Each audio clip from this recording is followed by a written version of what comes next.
She wasn't supposed to have a rifle. Hell, she wasn't even supposed to be anywhere near combat.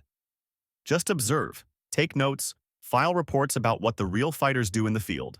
But when America's deadliest snipers started missing shot after shot, when an entire Navy SEAL squad found themselves pinned by an enemy they couldn't even see, she did something that changed everything. She walked down into that kill zone alone and made sure every bullet found its mark. Before continuing this story, please comment below with your city or country where you're watching from. Your feedback inspires us to do better. The trucks coughed diesel exhaust before falling silent along the ridgeline. The Syrian sun was already brutal at 8 in the morning, heating metal to branding temperature and making the air shimmer like broken glass. The canyon below gaped like a wound, all fractured shale and shadowed caves that stared back with dead eyes. Wind came in knife-sharp gusts, carrying the metallic taste of superheated stone and driving dust devils across the valley floor in lazy spirals before dying away, then returning from another direction entirely. The same wind that made snipers curse and check their data cards for the third time. Captain Elena Reyes climbed down from the second truck. Boots found purchase on stone that wanted to slide, mid-30s, unremarkable in the way career military learned to be. Standard body armor, M4 carbine strapped tight, compact binoculars hanging from her chest, no long rifle, no fancy optics, nothing that screamed shooter. What was unusual wasn't what she carried, but how she moved. While others hunched against the wind gusts, she stood perfectly still, head canted as if listening to music only she could hear. Master Chief Jake Thornfield hit the ground running, then scanned the heights while his team unloaded. At 44, he moved with the controlled aggression of a man who'd earned his trident making the right calls in places where wrong ones sent you home in aluminum boxes. His seals spread out with casual efficiency. No drama, no shouting, just positioning by sectors and that particular quiet that comes before work begins. The sniper element broke off toward a jagged outcrop that commanded clean angles into the valley. Only then did Thornfield spare a glance for their unwelcome guest. "You have everything you need, Captain?" Professional neutrality, but his eyes said he'd been doing this job since before headquarters started sending observers. "I do," Elena replied. Simple. No explanations offered. Petty Officer First Class Martinez pushed past with a laser rangefinder. He didn't lower his voice when he muttered, "Great. Brass sent us a desk jockey to watch us work." Elena ignored him completely. She settled behind an outcrop of broken rock and raised her binoculars, scanning the valley with systematic precision. Through her lenses, the canyon resolved into layers. Pale scree slopes flowing down like sand, darker limestone where caves receded into blackness, an old riverbed stitched with stubborn tamarisks. But her attention was drawn to the air itself. Heat was already climbing off sun-baked stone, making the far slope dance. Every 20 seconds, wind lashed from east to west, paused, then returned with different character. She watched dust patterns and counted to herself. The valley breathed sideways. Up on the outcrop, Staff Sergeant Harrison opened his rifle case like a surgeon exposing instruments. His spotter, Rodriguez, called distances. 420 to the left cave mouth, 680 to that scrub brush. Winds running 26, sometimes jumping to 30. Below, figures moved along the far wash with casual confidence. Not shepherds. They held their rifles too comfortably. They paused in open ground just long enough to make everyone hold their breath, then melted into shadows. "We'll catch them when they move between holes. We own this canyon," Thornfield said. Harrison settled behind his rifle. "Easy targets if this wind behaves itself." Muted laughter followed, the kind that sounded like confidence if you didn't listen carefully. Beside them, Elena tracked heat distortions through her binoculars. Rivers of bent air that warped light like water. Sound carried strangely here. Echoes returned with delay. She didn't announce these observations, just continued her methodical sweep. On the outcrop, safeties clicked with metallic whispers. Fabric scraped against stone as bodies settled into shooting positions. Harrison found his natural respiratory pause and let the world narrow to the scope's circle. "On my command," Thornfield said in a voice just loud enough to carry to his scattered team. "We clear the corridor. then advance the rescue element. Elena lowered her binoculars just enough to watch thermal shimmer rise off the far slope in waves that looked almost liquid. Wind gusted, held for a heartbeat, then switched directions. She breathed in rhythm with it, calculating the pattern, her expression unreadable as carved stone. Around her, the seals sank into that fine electric stillness that comes just before the first shot shatters silence that was never peaceful to begin with. Targets reappeared at 8:30, moving in loose patrol order. 2 became 3, then 5. A full squad picking their way across broken ground with practiced economy of movement. Each fighter carried his weapon with casual competence that made Thornfield's jaw tighten. Range 650, Rodriguez reported. Target-rich environment, heading for the cave cluster. Harrison's breathing slowed. Wind 26, holding right edge. The rifle cracked like a breaking branch. Sound rolled across the basin and returned. Changed, stretched. Dust jumped 3 feet from the lead fighter's boots. "Miss," Rodriguez said dryly. Harrison cursed and worked his bolt. He'd been shooting this distance since he was 18. Wind call was solid, adjustments perfect, and the target stood like he was waiting for a bus. He fired again. The bullet sparked limestone to the left. The fighters scattered with fluid discipline. "That's 2, Thornfield muttered, a note of irritation creeping into his voice. From another hide, Staff Sergeant Collins opened fire. The rhythm of cracking echoes doubled as both snipers worked their bolts. High, then low, left, then right. Bullets sang off rocks, but none found flesh. 4 shots, Thornfield said through clenched teeth. "They know we're here." The SEALs worked frantically, recalculating adjustments. Rodriguez tracked gusts with his device, sweat carving tracks through dust on his face. Thermals are off the charts. Air's flowing in opposite directions, like shooting through a washing machine. That's when Elena spoke, voice calm as someone reading weather reports. "You're shooting into a thermal funnel." The flow splits. One draft rises, another falls. Every bullet's traveling 2 directions. Harrison shot her a look that could strip paint. "We'll adjust. Don't need lectures from the cheap seats." Elena returned to her binoculars, watching heat distortions writhe above dark stone. Through her lenses, enemy fighters flickered. Solid one moment, dissolving into mirages the next. Another shot cracked. The bullet went into empty air, striking 20 feet above target. Sharp AK-47 bursts answered. The fighters were moving with purpose now, rifles ready, seeking firing positions. Thornfield felt the moment slipping away like water through fingers. He'd led men through Fallujah, through Pakistan's mountains, through night raids where the smallest mistake could kill everyone. But this wasn't urban fighting or close contact. This was precision work, and his shooters were throwing bullets like they were having a bad day at the qualification range. Return fire built quickly. Controlled bursts walked across the slope. Stone dust exploded around SEAL positions, fragments needling exposed skin. "They're bracketing us," Martinez said.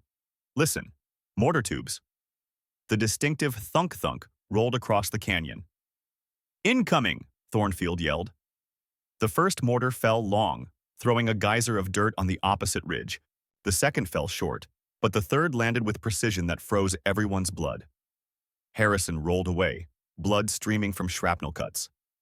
The medic was already moving, but his face carried the tense expression of bad mathematics. Another mortar cut Thornfield off mid-sentence, close enough to shower them with gravel.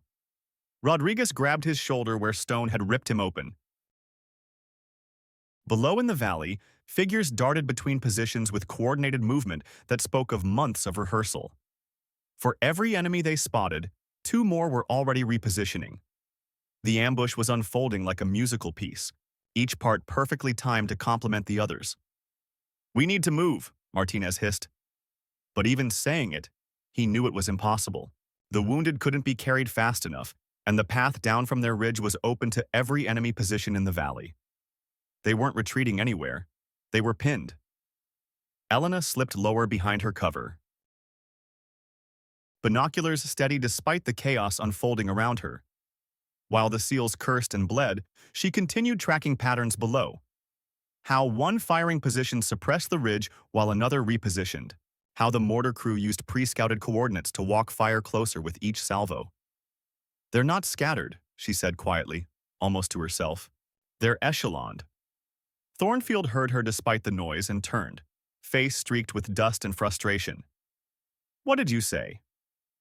For the first time since their arrival, she looked directly at him instead of through optics. "Interlocking fields of fire. Whoever planned this knows exactly where you'd position. They've rehearsed this scenario." As if confirming her words, another mortar thumped in the distance. This one landed close enough that the shockwave knocked loose equipment off rock ledges and sent several seals diving for new cover. Thornfield stared at her, processing implications. He'd walked into textbook ambushes, fought out of kill zones from Tikrit to Kandahar. But this felt different. This felt like someone had studied American tactics, learned how SEAL teams operated, and built a trap specifically designed to eat them alive. And the quiet woman with binoculars, whom his team had dismissed as a desk observer, was reading the enemy playbook like she'd helped write it. The situation deteriorated with mechanical precision that made experienced fighters think about last letters home.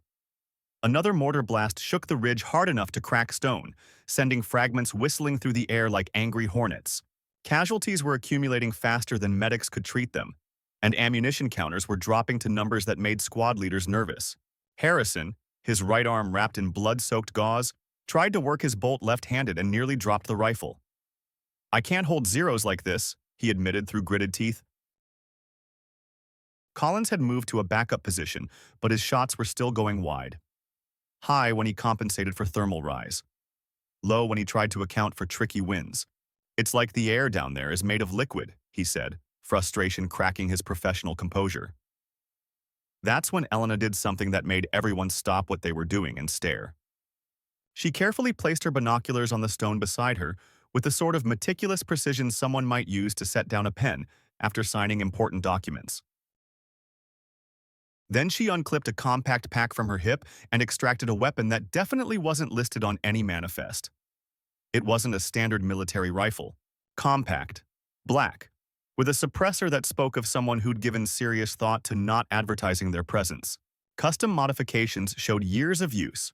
Not abuse, but the kind of wear that comes from a tool employed by someone who fully understood its capabilities. She worked the bolt once, the sound clean and mechanical, then checked the chamber with movements that spoke of muscle memory carved deep by repetition. Thornfield saw this and felt something cold settle in his stomach. "Captain, you're not authorized to carry that weapon." Her gaze met his, calm beneath the grime and smoke drifting across their position.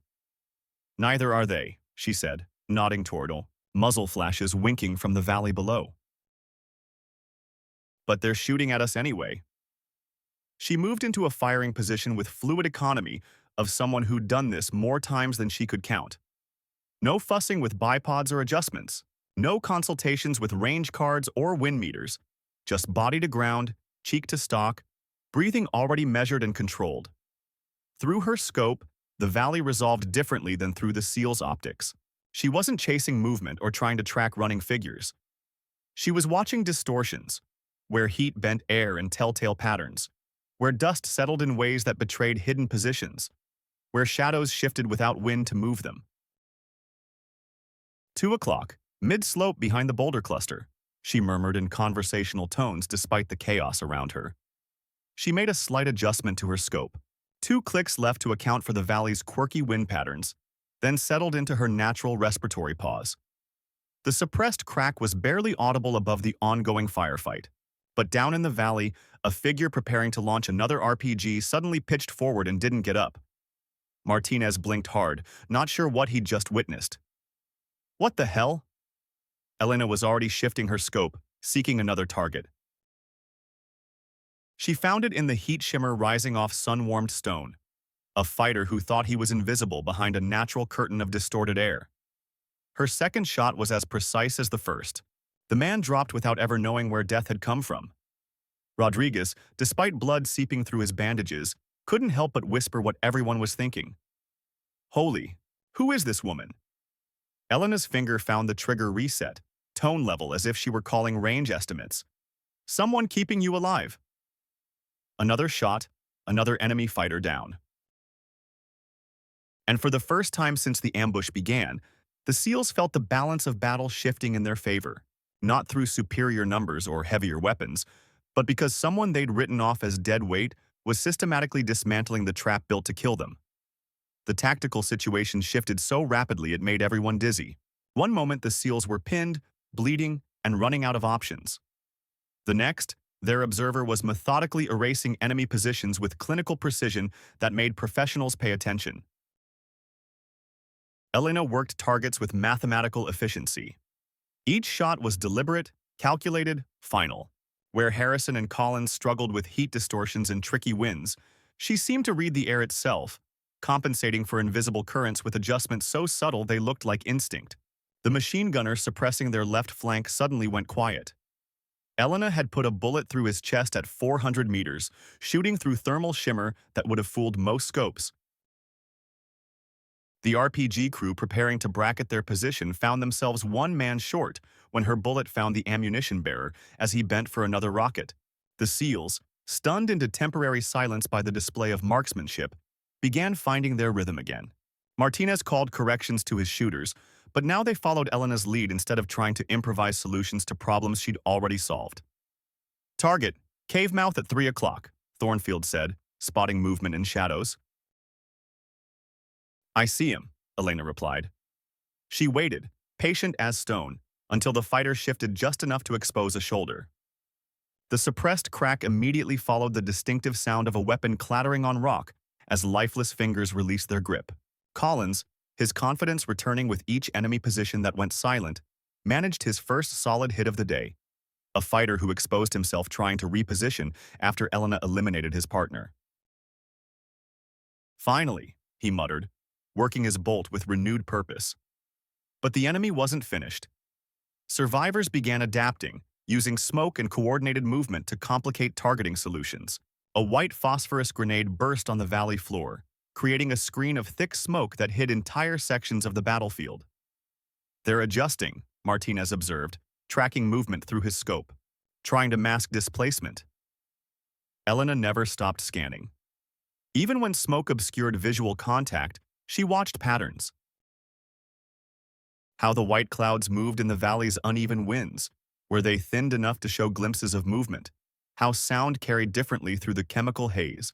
A muzzle flash flickered through the smoke screen for just a fraction of a second. Most shooters would have missed it, dismissed it as imagination or optical illusion. Elena put a bullet exactly where the flash had originated. The smoke swirled, revealing a figure falling backward into stones. Impossible shot, Harrison muttered, watching through his scope despite his wounded arm. She's shooting at ghosts. The mortars fell silent, not because they'd run out of ammunition, but because Elena had systematically eliminated the forward observers correcting their fire. Without spotters to guide rounds on target, the mortar crews were reduced to blind shooting at empty ground. What had begun as a perfectly orchestrated ambush was collapsing into chaos. The enemy's careful positioning and interlocking fields of fire meant nothing when key personnel kept disappearing behind precisely placed bullets. Each loss created gaps in their coverage, and Elena exploited those gaps with ruthless efficiency of someone who understood there's no such thing as a fair fight in this business. The turning point came when she identified the enemy commander, a figure directing movement from a concealed position high on the canyon's eastern wall. He made the mistake of using a radio, and the brief reflection off his antenna gave him away. The shot was nearly impossible. 600 meters through shifting thermals across wind that gusted erratically, at a target partially hidden behind natural cover. Elena took her time, breathing in rhythm with the valley itself, letting the crosshairs settle with the patience of someone who knows some opportunities come only once. When she fired, the enemy's coordinated movement collapsed. Without central command, their tactical discipline began unraveling. Individual fighters started making decisions based on fear rather than training. And fear made them predictable. The SEALs immediately felt the change. What had felt like fighting in a cage suddenly opened into possibilities. They began maneuvering, using suppressive fire to cover movement, working angles they'd been denied for the past hour. "They're breaking," Thornfield said. And there was something like awe in his voice as he watched decades of combat experience being rewritten by one woman with a rifle. But Elena wasn't finished. She'd identified something that froze her blood, a secondary position where two figures were setting up what looked like a heavy sniper rifle. The kind of weapon that could reach out and touch the helicopter landing zone where their extraction was planned. She couldn't let that weapon come online, not with wounded men depending on getting out alive. Without announcing her intentions, she left cover. Enemy fire intensified the moment Elena abandoned the relative safety of the ridge. Bullets cracked past her head and sparked off rocks at her feet as she bounded down the slope, using terrain features for cover, moving with the fluid grace of someone who'd learned to read ground under fire. The SEALs watched in admiration and horror as their observer transformed from precision shooter to assault element in a heartbeat. She flowed between positions like water, finding paths of least resistance, never staying exposed longer than a second, never moving in straight lines enemy shooters could predict. "Cover her!" Thornfield yelled. Though his team was already sending suppressive fire at every muzzle flash they could identify. The ridge erupted in controlled fury of professional soldiers doing what they did best, making life extremely difficult for anyone stupid enough to shoot at Americans. Elena reached her first waypoint, a cluster of boulders that provided cover from most angles, and immediately transitioned to sidearm. A compact submachine gun appeared in her hands as if it had materialized there, and she sent two controlled pairs into a fighter trying to flank her position. The man dropped without getting a clean shot. She was moving again, this time angling toward the natural depression where the heavy weapon was being assembled. The approach was treacherous, loose stone that could betray her position, angles that exposed her to fire from multiple directions. Any reasonable person would have called for backup, waited for air support, or found another way to deal with the threat. Elena simply accepted the risk as part of the equation. She gained another 20 meters before automatic fire forced her behind a narrow stone ridge, barely wide enough to hide her silhouette. Bullets whined overhead, fragmenting against rock and showering her with sharp debris. A normal person might have been pinned there, trapped between cover and catastrophe. Instead, she extracted a fragmentation grenade from her kit. The throw was perfect. A high arc that cleared intervening rock and landed exactly where geometry and trajectory dictated it should.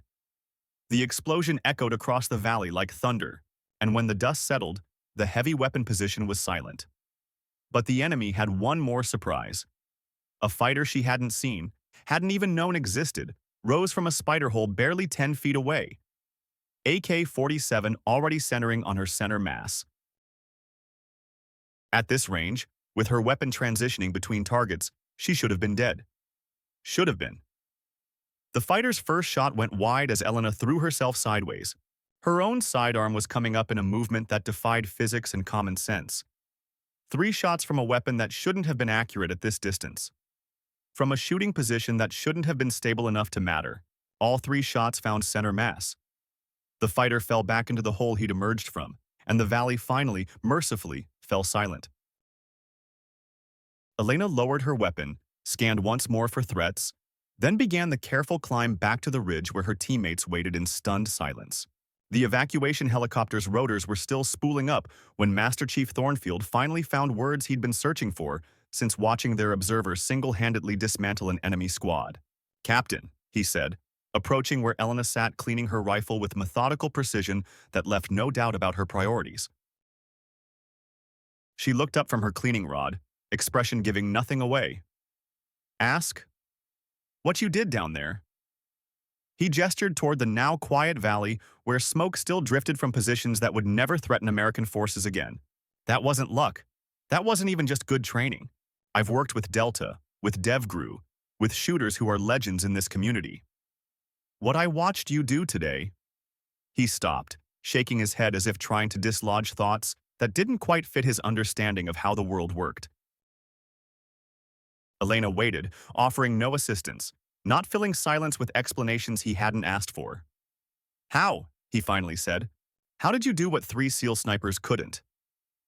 She assembled her weapon with movements that spoke of thousands of repetitions, then looked directly at him with eyes that had seen too much to pretend. "I wasn't always logistics."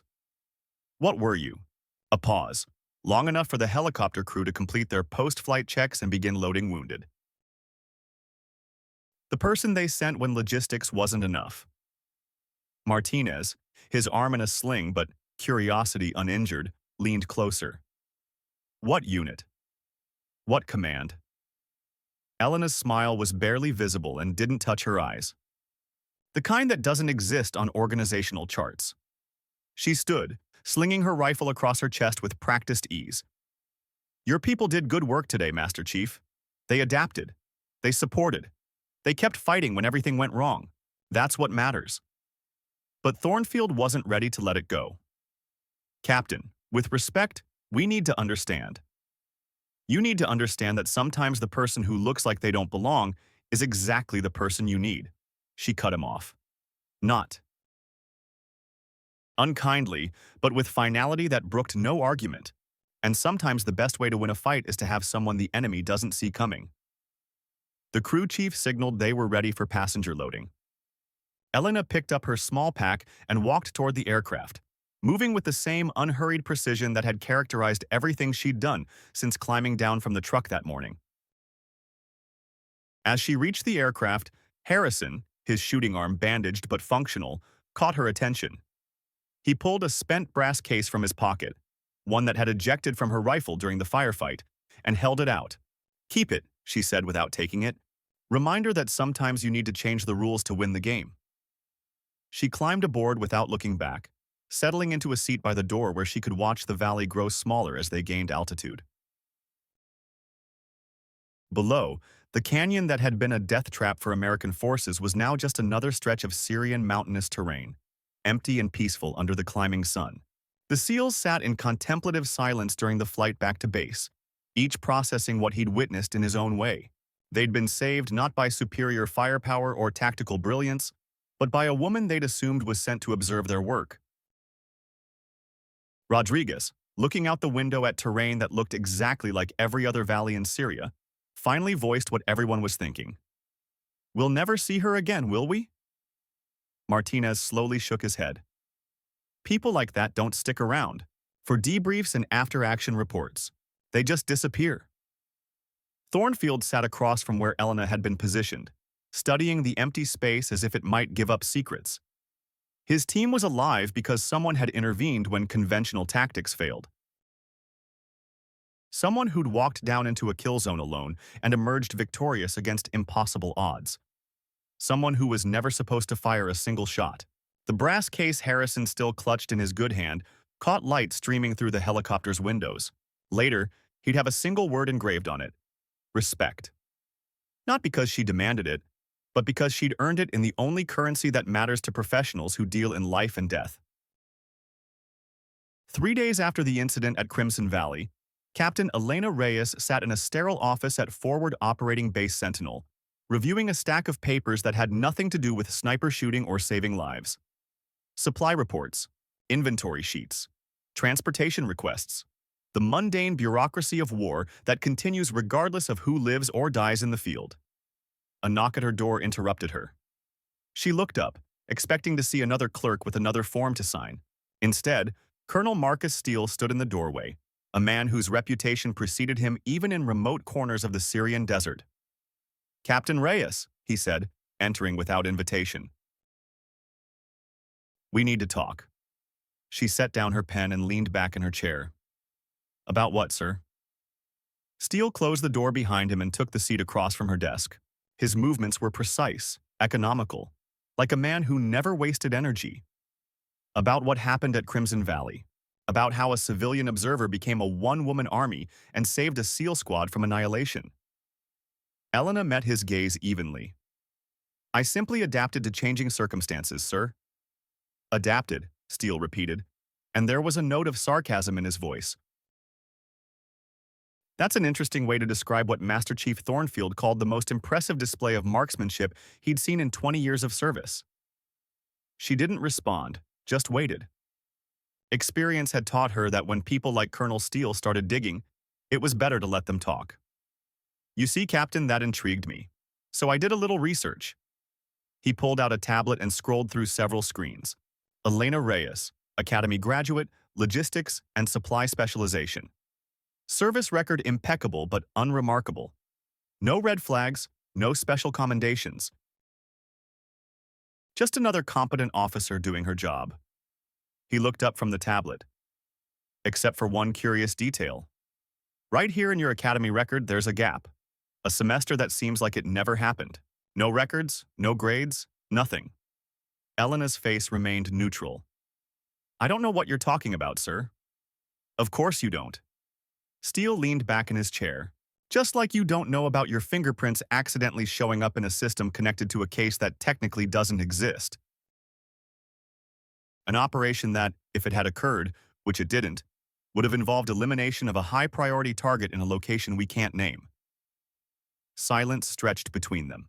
Finally, Elena spoke. What do you want, Colonel? Steele's smile was sharp as a blade. I want to offer you a job. A real job. Not this window dressing with reports and inventory lists. I already have a job. You have cover, he corrected. And quite good cover, I must admit. But what happened at Crimson Valley showed you're ready for something more. He leaned forward, his voice dropping. We have a situation. A group calling itself Iron Fist. Former special operations turned mercenary. They're selling their services to anyone who pays enough, and lately their activities have become problematic for American interests. And traditional methods aren't working. These people know how we operate because they used to be us. They anticipate our moves, avoid our traps, stay one step ahead every time we try to shut them down. Steele pulled a photograph from his pocket and placed it on the desk. It showed a man in camouflage with a hard face and cold eyes. Damian Cross. Their leader, former Ranger, then Delta. 130 confirmed kills before he left the service under unclear circumstances. Elena glanced at the photograph but didn't pick it up. And you think I can do what entire teams couldn't? I think you're a ghost. Someone who can move through their world without leaving traces. Someone they won't see coming because, as far as they know, you don't exist. She leaned back in her chair, processing the information. What do I get in return? The chance to do what you do best. The chance to use those skills you've spent years hiding. Steele's voice became softer, almost seductive. Tell me, Captain, when's the last time you felt truly alive? The last time you did what you were made for? The question hung in the air between them. Elena thought about the valley, about the feel of the rifle in her hands, about the absolute clarity of purpose that came when people's lives depended on her skills. When do you need an answer? She asked. 24 hours. Steele stood, leaving the photograph on the table. Think about it, Captain. Think about what you could accomplish if you weren't hiding behind a facade. He headed for the door, then stopped. Oh, and Elena? What you did for those SEALs, it mattered. Harrison went home to his family. Rodriguez will shoot again. Martinez laughs with friends instead of lying in the ground. That matters. After he left, Elena sat in silence for a long time, staring at the photograph on her desk. The face stared back. Hard, unforgiving, but familiar. She'd seen such eyes in mirrors. That night, in the small room she called home, Elena sat by the window looking at stars over the Syrian desert. In her hands was another photograph, one she kept hidden in the bottom drawer of her dresser, a young woman in military uniform standing beside a man in civilian clothes. Both were smiling with the carefree smiles of people who still believed the world made sense. Her brother Alex, killed 3 years ago on a mission that, according to official records, never happened. Killed by people like Damian Cross, former military who'd sold their honor for money. She put the photograph back in the drawer and picked up her tablet. A few taps brought up an encrypted message waiting for her confirmation. Subject: Operation Ghostfire. Participation confirmation required. Elena stared at the message for a long time. Then her fingers found the keyboard. Confirm participation. Ready for deployment. She sent the message and closed the tablet. Tomorrow, Captain Elena Reyes would officially request personal leave. And someone who didn't exist in any records would go hunting. Some ghosts never find rest, and some don't want to. In the valley they'd left behind, Wind began scattering evidence of what had happened there. Spent brass, blood on stone, and the fading echo of precision that had saved American lives. But the lesson remained, carved into memory by the sharp edge of experience. Never assume the quietest person in the room is the least dangerous. Sometimes they're just waiting for the right moment to remind everyone what real professionals look like when the stakes matter most. And sometimes the wolf doesn't announce itself to the sheep. It just acts when it's needed most. The war would continue, fought by people whose names would never appear in history books, whose victories would never be celebrated, whose sacrifices would never be acknowledged. But in quiet moments, when the shooting stopped and the dead were counted, someone would remember the woman who walked into hell alone and emerged victorious. Not because she was invincible, but because she understood something most people never learn. Sometimes the only way to protect what matters is to become something the enemy can't see coming until it's too late. Elena Reyes had spent years being invisible, hiding extraordinary skills behind ordinary duties. But when it mattered most, when lives hung in the balance, she'd shown everyone what happened when someone finally stopped pretending to be less than they were. The desert wind carried her secret away, but the truth remained.